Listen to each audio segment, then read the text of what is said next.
Water monitoring and water quality assurance helps us keep our citizens and the city and other organisms safe and healthy. Every one of these places is dependent on its water supply. It is important that each of these cities keeps a close eye on how its water is changed. As a chemist, this means looking at very, very tiny particles that are present in very large water samples. Knowing the amount of these particles that we call pollutants helps us do 5 main things. 1, it helps us track how the water body changes over time. 2, it helps us resolve any toxicity like lead poisoning before it actually happens. 3, it helps us make strategies to better the quality of water that comes to your home. 4, monitors if the water meets the quality standards set by the government. And it helps us chart the impact of events like oil spills and radiation leaks on these bodies of water. Now that you know a little bit about how the water quality is important, now it's time to be scientists and test some water samples of your own. Happy science! Okay, so in your kits you have your instructional booklet, some awesome safety goggles, 2 pipettes, a cup for your water sample, 2 vials, a little measuring cup, your TDS meter, 2 phosphate tablets, 4 oxygen tablets, your bacteria tests, and some test strips. Now we will do a TDS test. A TDS meter tells you how many total dissolved solids there are in water. The lower the number, the more pure the water. Let's take a look at the left cup and see what the TDS meter says. It says 50 ppm, or parts per million, and if we look on the back, this indicates that we are working with filtered water. Now let's take a look at the right cup and see what the TDS meter says. The TDS meter says that we have 237 ppm, or parts per million. This indicates that we are working with tap water.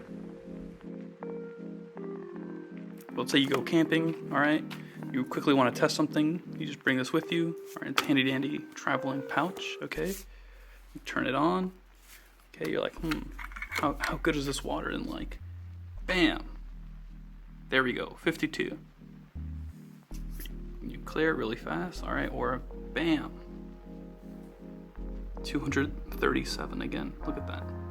Yeah, it's pretty nice. And you want to make sure to just dry it off before use. So this test is going to be to see how much dissolved oxygen you have in the water, and you'll be given 2 vials, so you'll have these with you, and then these oxygen testing pills. You're going to put 2 of these in each. So first you fill this with a bit of water. All right, there's 2 pills right there. So what you're going to do is you're going to fill it with water first, right? We did that. All right, then add 2 pills. Okay, 1, 2. I'm going to cap it. And then mix it around a bit. The pills are still there. You gotta wait for them to be completely dissolved. It'll take about 4 minutes. Then once they're dissolved, then you have to wait 5 more minutes. And then after those 5 minutes are up, then you can compare it to this to see how much dissolved oxygen you have in your water samples. Okay, so we'll fast forward to that right. So this one, in the filtered water, looks like the pill is about almost done dissolving. This one, almost done as well. Just make sure to keep inverting it back and forth. Everything's fine. See, it's full. Water lays to the top, or just about as much as I could get it. Let's see this pill. It looks like this pill's gone. All right, that's nice. And this pill is also gone as well. Okay, so if we flip back to where we compare our water results, okay, we can see, all right, looks like 0 ppm. That's what the color looks like to me. Looks good. And then tap water, I'm not sure if you can tell, but it looks a bit more yellow.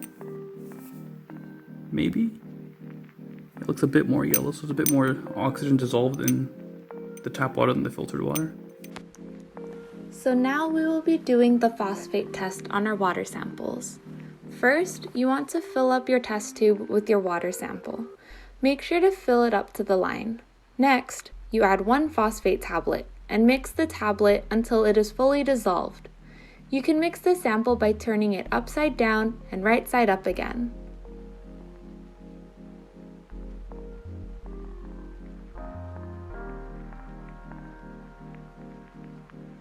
Once it's dissolved, all you need to do is let the test tube sit for about 10 minutes, and then you can compare your results.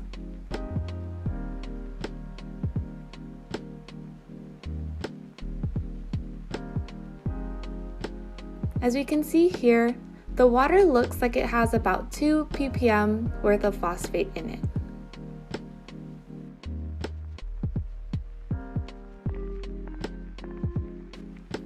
Now we will be doing a water strip test. First, you take a strip from the bag. Make sure to quickly seal the bag when you're done. Then you want to dip the strip into the water sample for about 2 seconds. Try not to shake off any excess water from the strip. And make sure to hold the strip parallel to the table for about 30 to 50 seconds before comparing your results. This test measures the pH level, water hardness, chlorine, lead, iron, copper, and nitrate levels all in one test. Isn't that pretty cool?